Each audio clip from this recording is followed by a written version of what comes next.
Yo, welcome to Physics with Vinay Uppal. Hi, I'm Vinay Uppal and I'm back. This is the lecture in which we study KTG, Kinetic Theory of Gases. तो इस lecture में मैं पूरा start to and cover करूंगा सारे concepts that are relevant for to JEE mains and हर concept के साथ हमें एक आध पीवाईक्यू भी करेंगे so that you understand how to not only understand the concept but also how to apply it in your JEE mains. This chapter is one of the high weightage chapters जो JEE mains में लगातार previous years में आए हुए हैं and it is a very scoring chapter because questions अब जैसे हम लोग देखेंगे PYQs are very formula based. As long as you know the formula and as long as you know how to apply it, questions बहुत ही फटाफट solve हो जाते हैं. So I hope you are as excited as I am. Let's go. So kinetic theory of gases में we assume an ideal gas. So ideal gas मतलब the molecules जो है gas के we assume they follow Newton's laws. All collisions with the walls of the vessel are elastic. Elastic मतलब फिर कोई energy loss नहीं हो रहा है when the molecules collide with the wall. ठीक है? And there is no interaction between the molecules. That is what we assume. And of course we assume the gas is homogeneous. तो उस assumptions में using Maxwell's distribution law and Newton's laws of motion, we arrive at the kinetic theory of gases, which tells us the ideal gas equation. So वो जो ideal gas equation that is PV equal to nRT, ये हम याद रखेंगे. So what is P here? P is the pressure, V is the volume that the gas occupies in the vessel, N is the number of moles, R is my universal gas constant,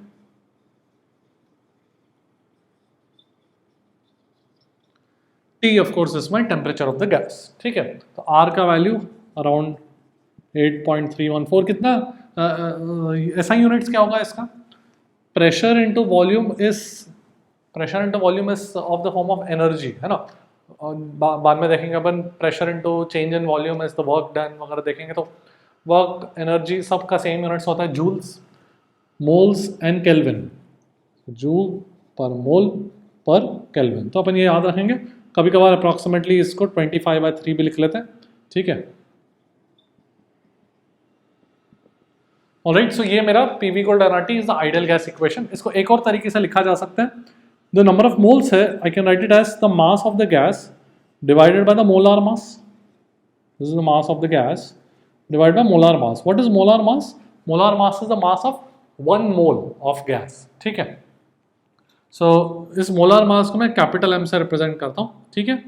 and mass of gas को मैं density into volume लिख सकता हूँ. Density into volume is mass divide by molar मास. ये चीज़ यहाँ पे substitute करूँगा, volume cut जाएगा, तो I have P is equal to rho RT by M. तो ये जो इक्वेशन है that is you can say it's an alternate form of the ideal gas equation. Both are very much useful for us. ठीक है. तो दोनों चीज़ अपन याद रखेंगे. ऑलराइट, देख लो. So let's do a question that came in JEE 2022. तो काफ़ी लाइक आई सेड सब फॉर्मूला बेस्ड क्वेश्चंस आते हैं, तो काफ़ी स्ट्रेट फॉरवर्ड क्वेश्चन है. when gas filled in a closed vessel is heated by raising its temperature by 1 degree Celsius, pressure increases by 0.4%. तो पूछा गया है find the initial temperature. ठीक है. सो बहुत ही स्ट्रेट फॉरवर्ड क्वेश्चन है. लाइक आई सेड सब फॉर्मूला बेस्ड ही होते हैं generally, and if you know the formula you should be able to do this question very quickly in your exam. So let's see. अपने पास कौन सा equation है? PV equal to nRT, बस वही apply करता रहना. So I can write PV is equal to nRT. ठीक है. So initially let's say pressure is P naught, temperature is T naught. ठीक है.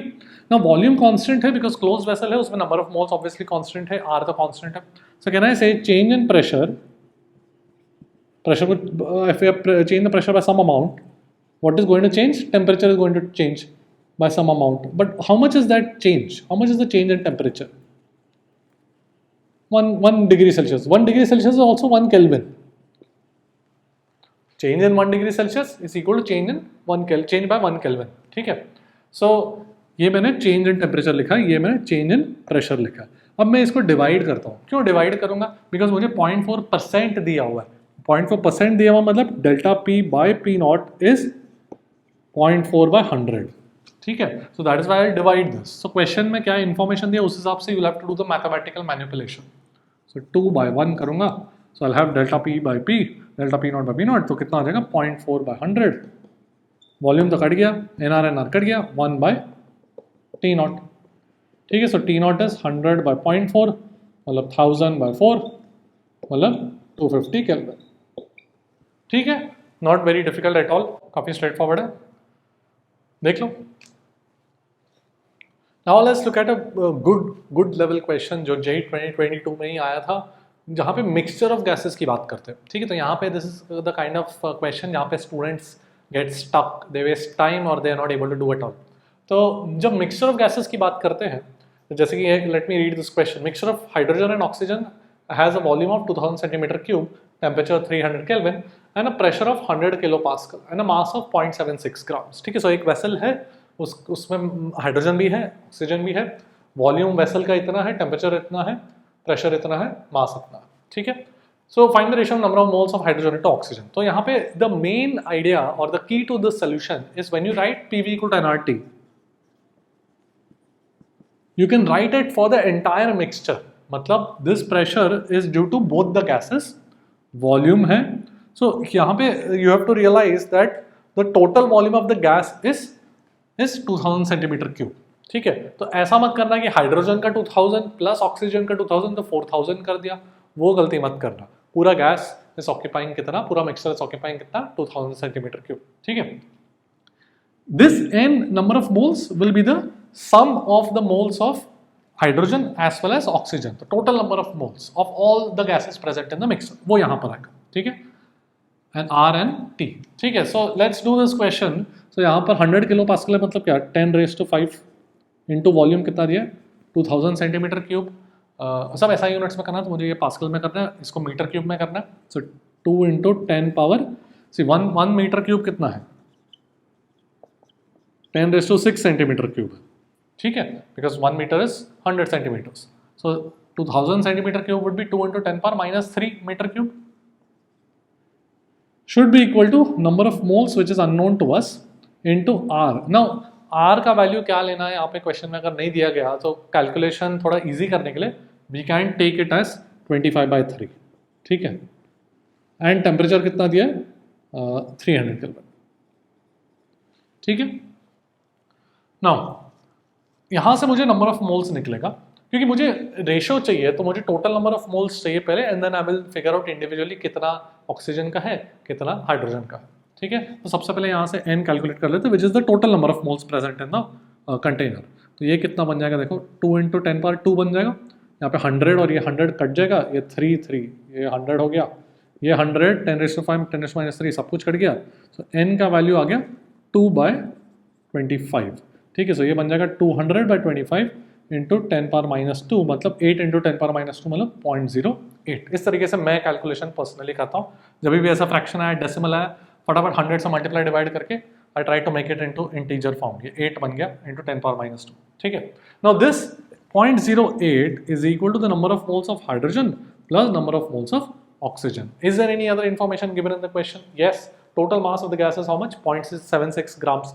तो इसका मतलब मुझे पता है कि 1 मोल ऑफ हाइड्रोजन का कितना मास होता है, 2 grams, and 1 mole of oxygen का कितना मास होता है, 32 grams. So can I say that 0.76 grams is the mass of hydrogen plus mass of oxygen। mass of hydrogen कितना होगा, number of moles of hydrogen into 2 grams plus oxygen का molar mass कितना है, 32 into number of moles of oxygen। ठीक है, तो ये चीज़ मेरा साइमल्टेनियस इक्वेशंस बन गया। तो अब मुझे सॉल्व करके आंसर निकालना है, तो it is quite straight forward now. जैसे कि मैं इसको अगर इस इक्वेशन को सॉल्व करूँ, तो 2 से तो पहले डिवाइड कर लेता हूँ सब जगह, तो ये 0.38 बन जाएगा, should be number of moles of hydrogen. Number of moles of hydrogen को can I write it as 0.08 minus oxygen. ठीक है, प्लस यहाँ पे कितना 16 बचेगा, 2 से डिवाइड किया ना मैंने, plus 16 times number of moles of oxygen. तो देखो ये 15 बन जाएगा, so 15 number of moles of oxygen is equal to 0.38 minus 0.08 is 0.30, so number of moles of oxygen would be 0.02, and therefore number of moles of hydrogen would be 0.06। तो ratio क्या पूछा है, hydrogen to oxygen, तो मेरा answer हो जाएगा 3:1। ठीक है, alright, so not a difficult question, but तुम्हारा कॉन्सेप्ट क्लियर होना चाहिए। मेन मिस्टेक जो बहुत सारे स्टूडेंट्स करते हैं इस क्वेश्चन में कि वॉल्यूम को डबल कर देते हैं, उनको लगता है कि हाइड्रोजन का भी वॉल्यूम, ऑक्सीजन का भी वॉल्यूम, नहीं, एक ही कंटेनर है, एक ही वॉल्यूम, 2000 सेंटीमीटर क्यूब, ठीक है। ऑलराइट, तो थोड़ा सा टाइम लग सकता है इस क्वेश्चन को सॉल्व करने को, but you should be able to get the answer. देख लो, let's talk about the common speeds that are associated with ideal gas. तो सबसे पहले तो आरएमएस स्पीड। आरएमएस स्पीड क्या है? Root mean squared. मतलब क्या करते हैं अपन? उल्टा जाते हैं, पहले स्क्वायर करते हैं कोई स्पीड को, फिर उसका एवरेज लेते हैं। मीन मतलब एवरेज लेते हैं।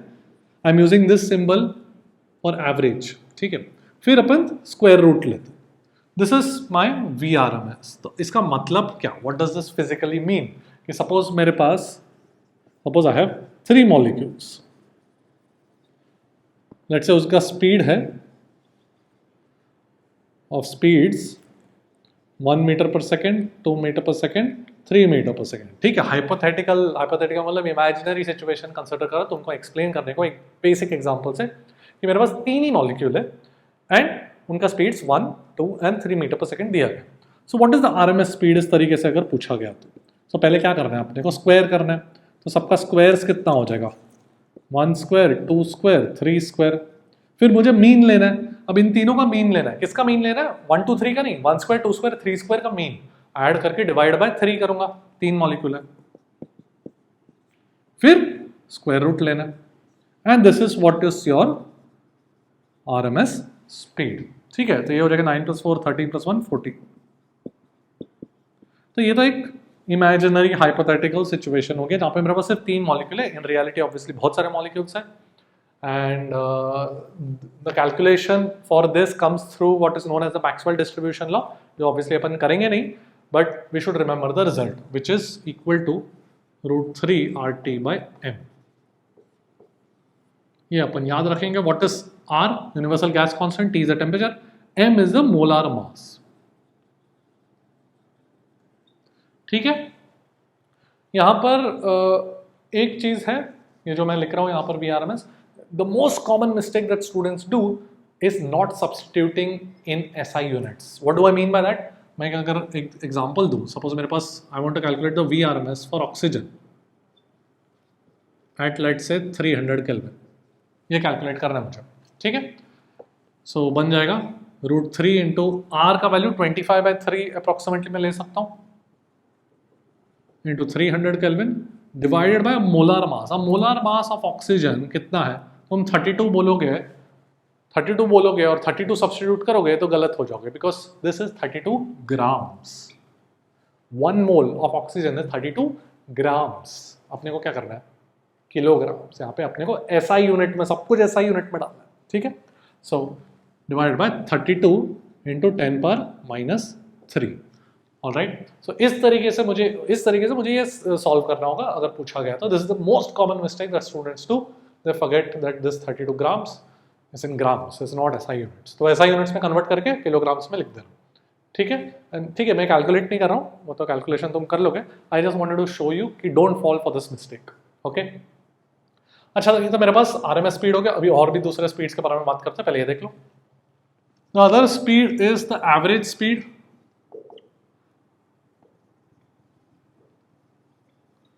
which is the average of all the speeds। जैसे मैंने 1, 2, 3 मीटर पर सेकेंड दिया था, उनका एवरेज, ठीक है। So in ideal gas that comes out to be 8 RT/πm। once again m is molar mass, and the third important speed is the most probable speed, मतलब the maximum number of molecules have this particular speed is √2 RT/m, ठीक है। तो ये तीनों चीज अपन याद रखेंगे। तीनों मतलब आरएमएस भी मैंने लिखा था, okay. So you should be able to see RMS speed is greater than 8/π is more than 2, है ना। π इज 3.14 इंटू 2 6.28, उससे ज़्यादा 8 है, so this is more than 2। So it is RMS is greater than the average speed which is obviously lesser than 3, मतलब 8/π is lesser than 3, and this is greater than most probable, उसको MP लिखता हूँ, ठीक है। तो ये अपने को पता होना चाहिए, ऑलराइट। अगर मैं एवरेज वेलोसिटी पूछूं, दैट इज 0। ये सब अपन किस फ्रेम में कर रहे हैं? वेसल के फ्रेम में। All of these quantities are in the frame of the vessel, ठीक है, वो बोला नहीं गया तो it is understood. Average velocity of the gas molecules is zero because on an average vessel में वेलोसिटी वेक्टर है ना, ऑन एन एवरेज सब रैंडम मोशन हो रहा है, तो वी कैन से जितने जितने मॉलिक्यूल्स इस डायरेक्शन में जा रहे हैं उतने मॉलिक्यूल्स ऑपोजिट डायरेक्शन में जा रहे हैं, तो एवरेज लेते वक्त वेलोसिटी वेक्टर लेते वक्त कट जाएगा सब कुछ, क्या मिलेगा मुझे, जीरो. ठीक है, तो ये सब मैंने स्पीड्स लिखा, ये average velocity zero. Alright, questions देखते हैं, पहले देख लो. Let's look at a question that had come in JEE 2023. एकदम लल्लू question. VRMS is proportional to what? T square 1/√T T. ठीक है, आगे बढ़ते हैं. Let's look at a question that had come in JEE 2023. At 300 Kelvin, RMS speed of oxygen molecules is root alpha plus phi by alpha times that of the average speed. ठीक है, तो find the value of alpha. pi बोला था question में 22/7 ले रहा. Alright, once again a formula based question. So RMS speed कितना होता है? √3 RT by m. ठीक है, एंड मोस्ट कौन सा बोला, एवरेज स्पीड. एवरेज स्पीड कितना होता है? √8 RT by pi m. So this is this factor times the average speed. So can I say √3 RT by m is equal to this times average speed.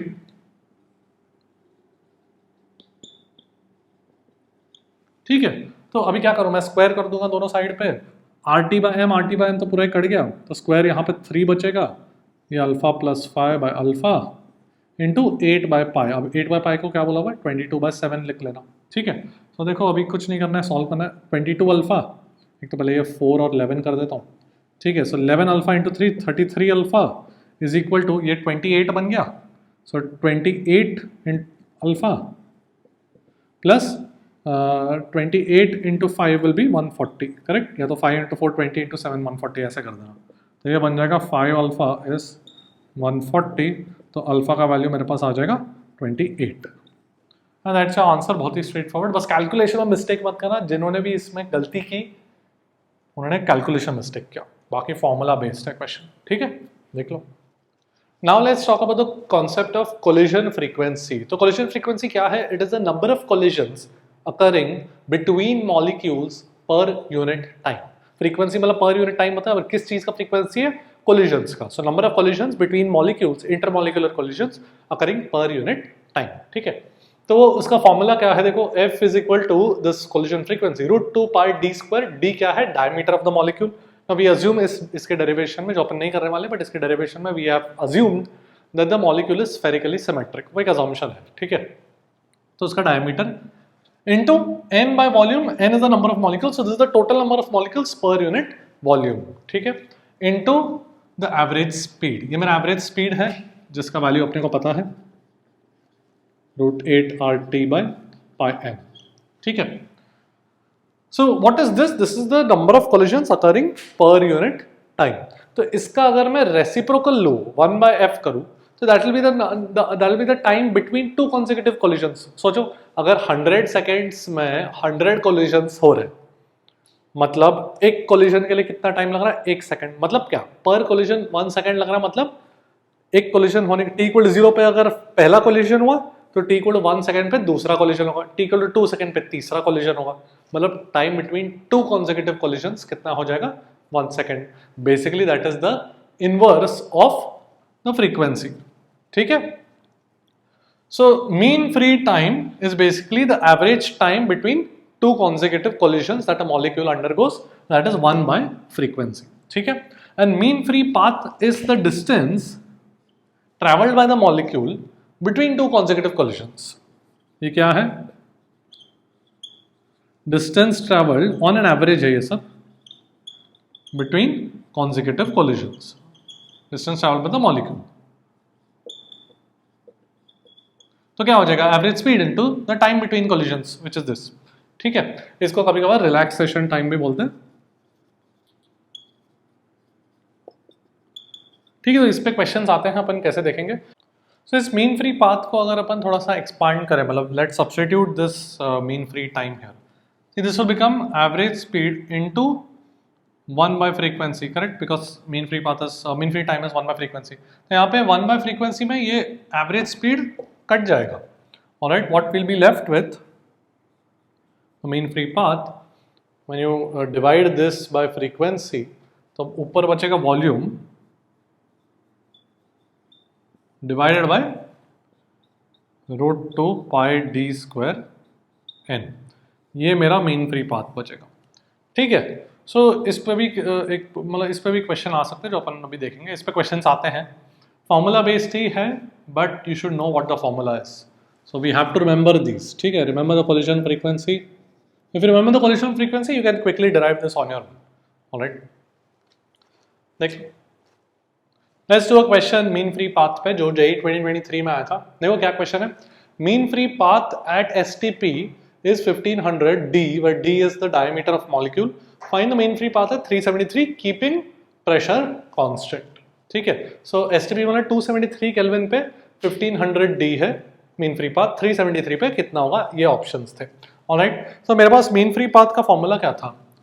Mean free path का formula है volume divide by √2 pi d square n. n is the total number of molecules. Correct. So इसका मतलब अगर तुमने pressure constant रखा and temperature क्या कर रहा है, 273 से 373 प्रेशर बढ़ा रहा है ना. PV = nRT में प्रेशर अगर कांस्टेंट है एंड प्रेशर कांस्टेंट रख के टेम्परेचर को बढ़ाया, मतलब वॉल्यूम बढ़ रहा है, मतलब यहाँ पे मीन फ्री पाथ बढ़ेगा. करेक्ट. तो एक ही ऑप्शन है, ऑप्शंस में से देखो एक ही ऑप्शन है. 1500d से कौन सा ज्यादा है, बस ये आंसर है C. ठीक है. सो बहुत ही स्ट्रेट फॉरवर्ड क्वेश्चन, बट बहुत सारे स्टूडेंट्स ये क्वेश्चन नहीं कर पाए because they did not know the formula for mean free path. इसलिए मैं हमेशा बोलता हूँ do not leave any chapter. Don't say कि यार ये चैप्टर मैं छोड़ दूंगा फॉर JEE मेंस, ये चैप्टर छोड़ दूंगा, बिकॉज एकदम फॉर्मूला बेस्ड क्वेश्चन आता है. तो एटलीस्ट तुमको पता तो होना चाहिए फॉर्मूला क्या है, फॉर्मूला में क्या सिंबल क्या मीन करता है. इतना लल्लू टाइप का क्वेश्चन आ सकता है. All you need to know is basic फॉर्मूले for many of these questions and you lose free marks if you decide कि हाँ मैं ये चैप्टर छोड़ के चले जाऊंगा, ये चैप्टर का वेटेज कम है तो ये चैप्टर छोड़ दूंगा. यार एक क्वेश्चन आया एकदम बेसिक फॉर्मूला बेस्ड, तो बाकी लोग कर लेंगे, तुम पीछे रह जाओगे. ठीक है, देख लो. Let's do another question. JEE 2023 में ही आया था. Number of air molecules per centimetre cube is increase from 3 × 10⁻19 to 12 × 10⁻19. Ratio of collision frequency before and after the increase. बहुत ही स्ट्रेट फॉरवर्ड है. We know the collision frequency is proportional to what, the number of molecules per unit volume. Correct. बाकी सब तो constants थे, वो √2 pi d square, ये वो सब कुछ कांस्टेंट्स थे. Doesn't matter. वी नो कि the collision frequency is proportional to number of molecules per unit volume. This is number of molecules per unit volume. तो कितना हो गया, 4 टाइम्स हो गया. तो ratio of collision before and after कितना होगा, 3:12. 1/4 इज योर आंसर. बहुत ही straightforward as long as you know the formula. ठीक है, देख लो. Now let's talk about very important internal energy of an ideal gas. Internal energy की बात करते हैं. So let's start off with what is known as the law of equipartition of energy.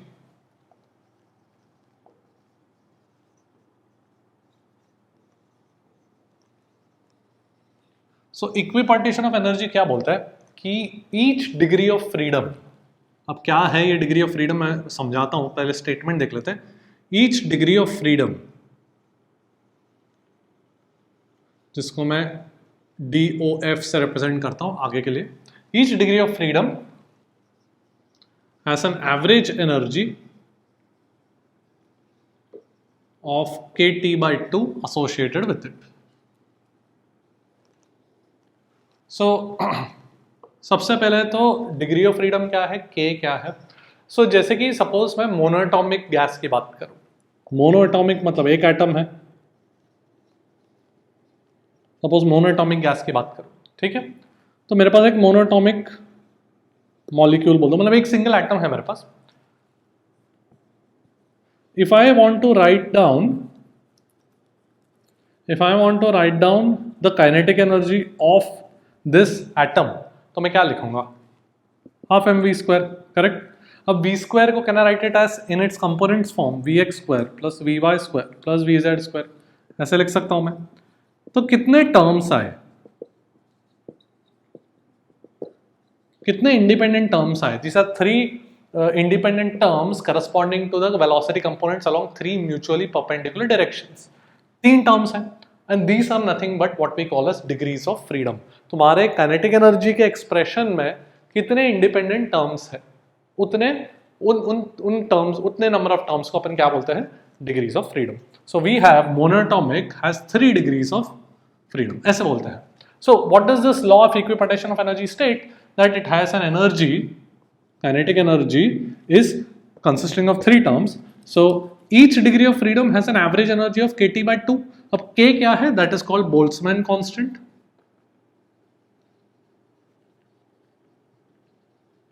इसका value is 1.38 into 10 power minus 23 और units क्या होगा?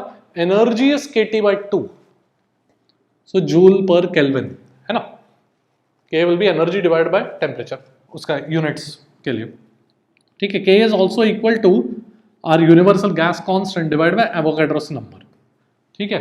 Universal gas constant is 8.314 something and Avogadro's number is 6.023 into 10 power minus 23. So 8.314 divided by 6.023 is approximately 1.38 and 10 raised to 23 10 raised to minus 23 बन जाता है. ठीक है.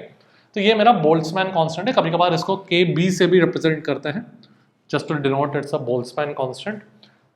Okay, so इसका मतलब we can say that the average kinetic energy, I'm using this symbol for average. क्या बोला हुआ है? Average energy of kT by 2 is each degree of freedom. अपने पास monatomic gas में कितना है? 3 degree of freedom है. तो 3 degree of freedom मतलब 3 kT by 2. This is the average kinetic energy per molecule या पर atom in the case of monoatomic gas. एक मॉलिक्यूल और एक एटम सेम ही चीज है मोनोएटॉमिक के लिए.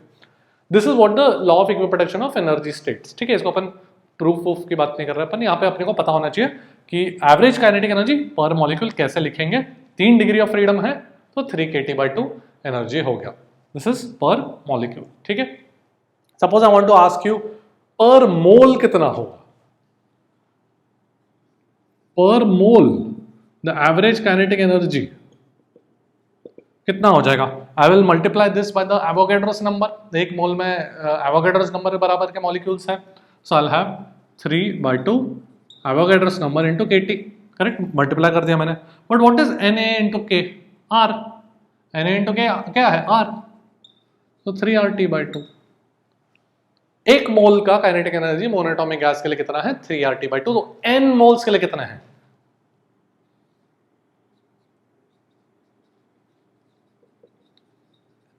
एक मोल के लिए 3 RT by 2 है तो n मोल्स के लिए कितने हैं? 3 nRT by 2. And that is what we call as the internal energy. The internal energy is just the energy of the gas. एक मोनोएटॉमिक गैस है उसको कौन सा एनर्जी है उसके पास? काइनेटिक एनर्जी है. तो n मोल्स के लिए कितना काइनेटिक एनर्जी है? 3 by 2 nRT. तो अपन क्या बोलते हैं? That is nothing but what we call as the internal energy of the monoatomic gas. ठीक है. तो अपन ये चीज अपन याद रखेंगे. रिमेंबर. ऑलराइट. तो ये रहा मोनोएटॉमिक गैस के लिए. What we have done is calculated the internal energy 3 by 2 nRT. Now we'll do the same thing for diatomic polyatomic. करते हैं. देख लो. Now let's come to diatomic gas. तो डायटोमिक गैस में you have 2 atoms connected, you can say connected by some bond. ठीक है. तो सबसे पहले तो we are going to consider what is known as the rigid diatomic gas. मतलब the distance between the 2 atoms is a constant. ठीक है. तो इसके कितने डिग्रीज ऑफ फ्रीडम होंगे? So what this can do is, ये जो डायटोमिक गैस डायटोमिक मॉलिक्यूल है, it can translate along the x axis, it can translate along the y axis and it can translate along the z axis. ये तो 3 चीज कर ही सकता है independent directions में. तो 3 ट्रांसलेशनल डिग्रीज ऑफ फ्रीडम तो है ही, but there are more. 3 translational degrees of freedom तो है ही. तो यू शुड रियलाइज कि कोई भी मॉलिक्यूल के लिए 3 ट्रांसलेशनल डिग्रीज ऑफ फ्रीडम तो होने ही वाले. These are called translational degrees of freedom. Monoatomic gas में the only degrees of freedom were translational. कुछ रोटेशन का कॉन्सेप्ट नहीं था. We are treating atom as a point object. ठीक है. जस्ट इमेजिन मन में these are like point objects. ये जो एटम्स है they are like point objects. ठीक है. So any molecule, whether it is monatomic, diatomic or polyatomic, whatever, it can translate in x, y and z direction, and therefore it can definitely have 3 translational degrees of freedom. But there are more. एक diatomic gas है वो rotate भी कर सकता है. किस तरीके से rotate कर सकता है? Suppose this is my x axis, this is my y axis, this is my z axis. ठीक है? तो x axis is along the molecule, y axis perpendicular this way, z axis perpendicular outwards. तो जो diatomic molecule है, it can rotate about the y axis, correct? ये मेरा जो finger है, जो y axis है उसके बाद rotate कर रही है. Then it can rotate about the z axis. ये मेरा भी finger जो है वो z axis हो गया, तो उसके about rotate कर सकता है diatomic molecule, correct? But it cannot rotate about the x axis because there is no concept of rotation about the x axis because वो almost मतलब zero thickness है वो पूरे molecule का, point objects है. तो ये वाला rotation का मतलब कुछ है ही नहीं, senseless है because वो point objects connected. ठीक है? So there are 2 degrees of, we said there are 2 rotational degrees of freedom. ठीक है? It can rotate about the y axis, it can rotate about the z axis, but that's it. So 3 translational degrees of freedom and 2 rotational degrees of freedom, and that means there are total 5 degrees of freedom. तो internal energy कितना हो जाएगा? कितना energy हो जाएगा पर molecule? If I right पर molecule कितना एनर्जी हो जाएगा? 5 kT/2. सो पर मोल कितना हो जाएगा? K का R बन जाता है 5 RT/2. अपन ने देखा अभी मोनोटोमिक गैस के लिए. Therefore internal energy for n moles would be 5/2 nRT. ये चीज अपन याद रखेंगे डायटोमिक गैस के लिए. ठीक है? सो वेरी स्ट्रेट फॉरवर्ड, बिल्कुल डिफिकल्ट नहीं है. ठीक है, देख लो. सो डायटोमिक गैस के लिए जैसे if I ask you what is the average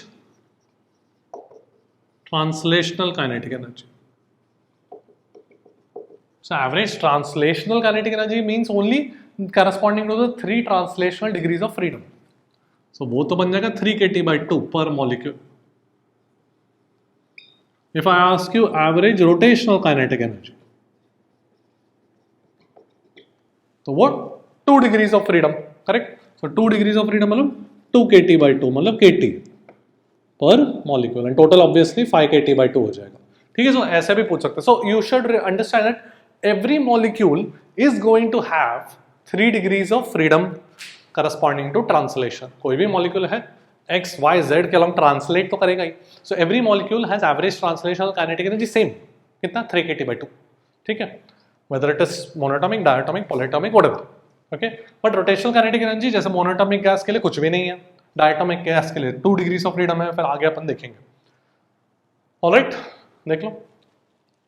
polyatomic की बात करते हैं. तो पॉलीएटॉमिक में 2 टाइप के होते हैं, लीनियर एंड नॉन लीनियर.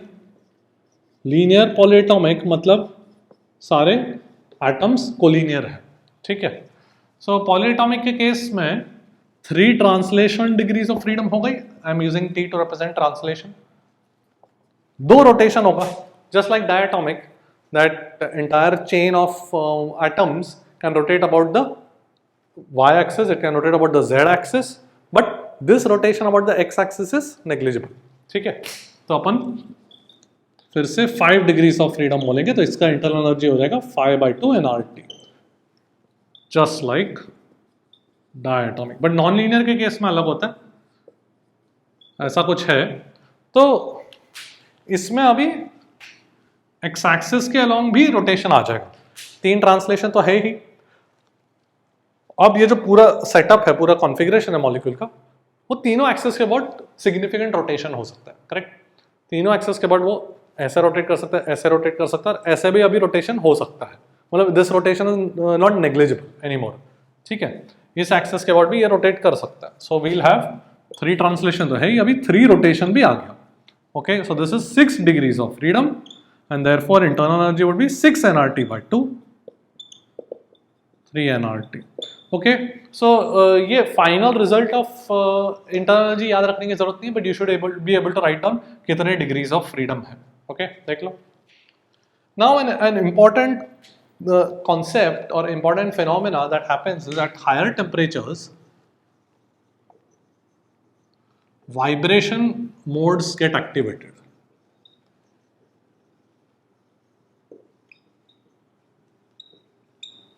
मतलब जैसे डायटोमिक गैस है उसको अभी रिजिड नहीं मान सकते, you can call it a non rigid diatomic gas suppose. So इसका मतलब यू कैन इमेजिन कि it's connected by a spring. Actually obviously spring नहीं होता, बट जस्ट टू विजुअलाइज की what is happening is that now there are three things that are happening, translation, rotation, but now एक oscillation भी हो रहा है। This can also oscillate. So there is a vibration, or they can vibrate, this molecule can vibrate. So there is an additional vibrational degree of freedom. So this has 3 translation plus 2 rotation plus 1 vibrational degree of freedom. अब vibration का थोड़ा सा अलग concept है, अलग in the sense that it has 1 vibrational degree of freedom has 2 terms. One is kinetic energy of vibration, but जैसे यहाँ पर कुछ तो इंटरेक्शन है, स्प्रिंग मैंने विजुअलाइजेशन के लिए ड्रॉ किया, बट मुझे पता है स्प्रिंग में पोटेंशियल एनर्जी स्टोर होता है, तो वैसे ही इन दोनों के बीच का जो इंटरेक्शन है उसमें भी पोटेंशियल एनर्जी भी स्टोर होता है। सो 1 वाइब्रेशनल डिग्री ऑफ फ्रीडम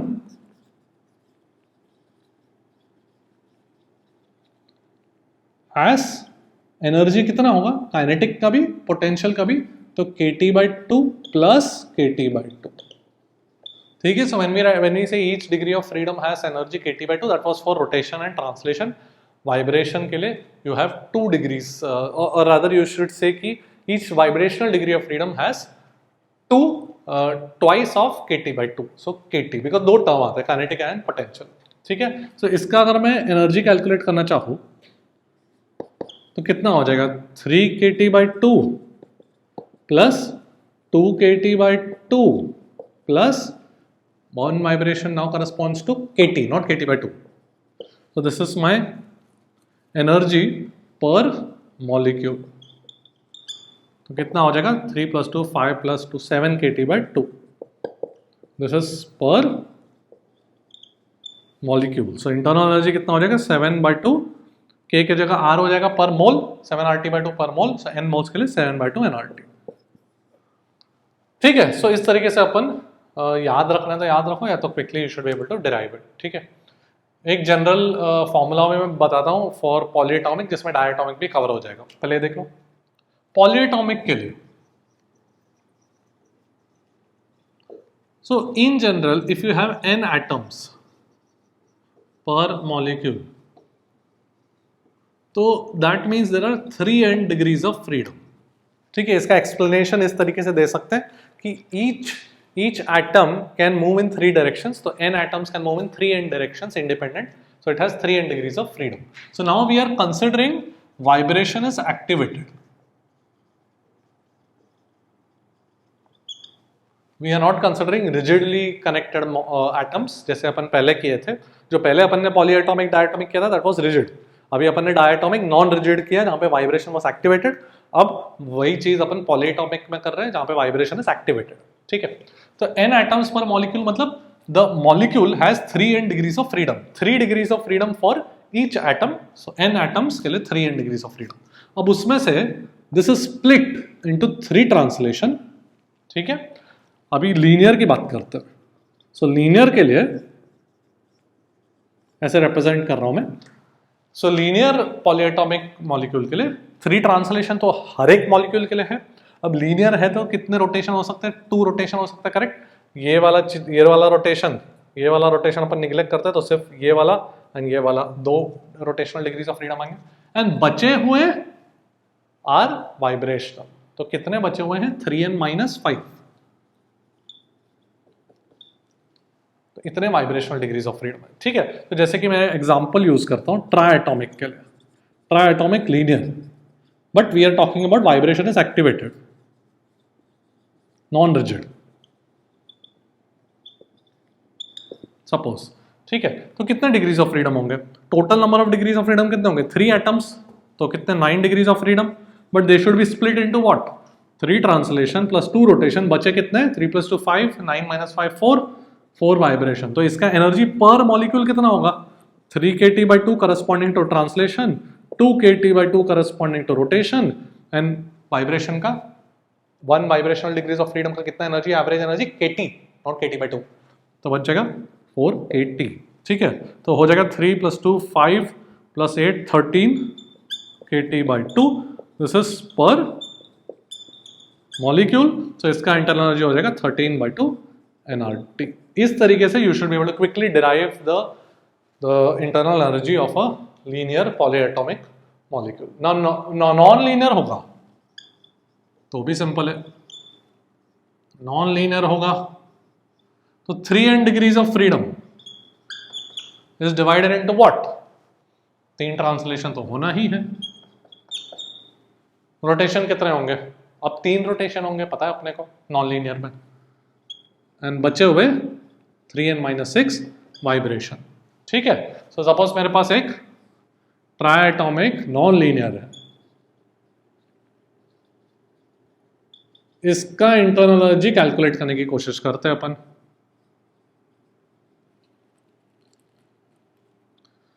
तो सिंपल है, पर मॉलिक्यूल कितना एनर्जी होगा, ट्रांसलेशन का कितना 3 kT by 2, रोटेशन का फिर से 3 kT by 2, correct, and total degrees of freedom कितना है, टोटल डिग्रीज ऑफ फ्रीडम, अच्छा पहले let's calculate degrees of freedom. तो 9 degrees of freedom for triatomic non linear will get split into 3 translation plus 3 rotation, बचा हुआ 3 vibration. सो कितना हो जाएगा 3 kT by 2 प्लस ट्रांसलेशन के लिए, रोटेशन के लिए 3 kT by 2 प्लस वाइब्रेशन के लिए हर एक degree of freedom is only kT, not kT by 2, तो ये बन जाएगा 3 kT।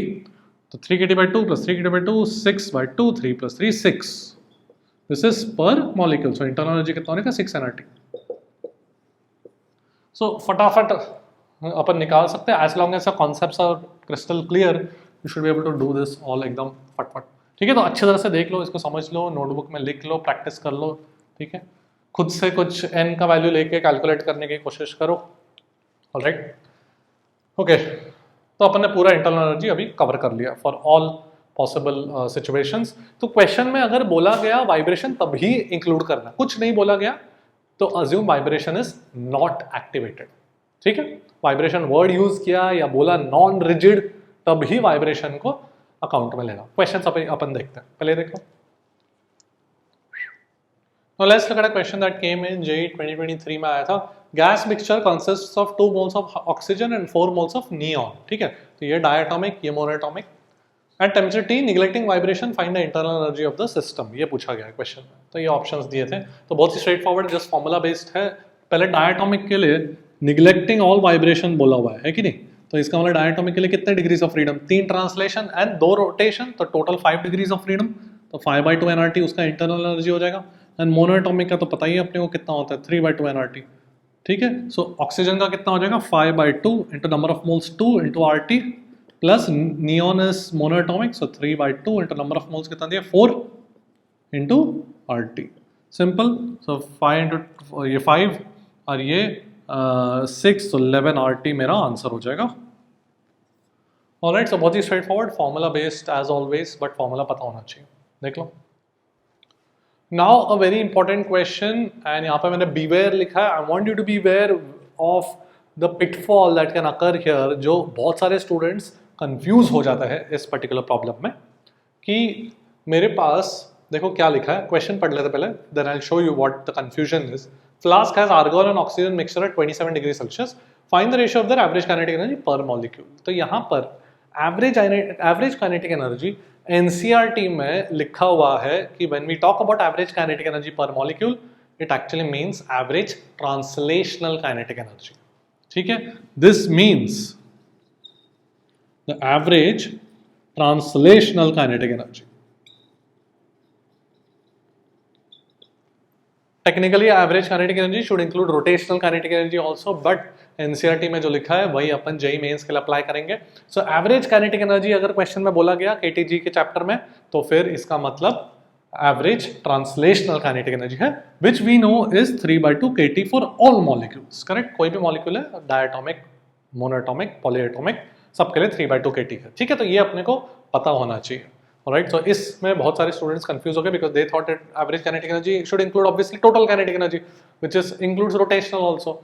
सो उसमें फिर रेशियो 3:5 आने लग गया, तो ऑप्शंस में था ही नहीं, कंफ्यूज हो गया. So anyway this means average translational kinetic energy and therefore your answer would be 1:1 because हर एक मॉलिक्यूल के लिए सेम वैल्यू होता है. ठीक है, ऑलराइट, देख लो. That's it for today. Next time we are gonna do first law of thermodynamics. अगर तुमको कोई और टॉपिक चाहिए तो वो भी कमेंट सेक्शन में मुझे बता दो. If this was useful, what parts were useful to you, let me know in the comment section. That's it for today. I will see you at the top. Good night.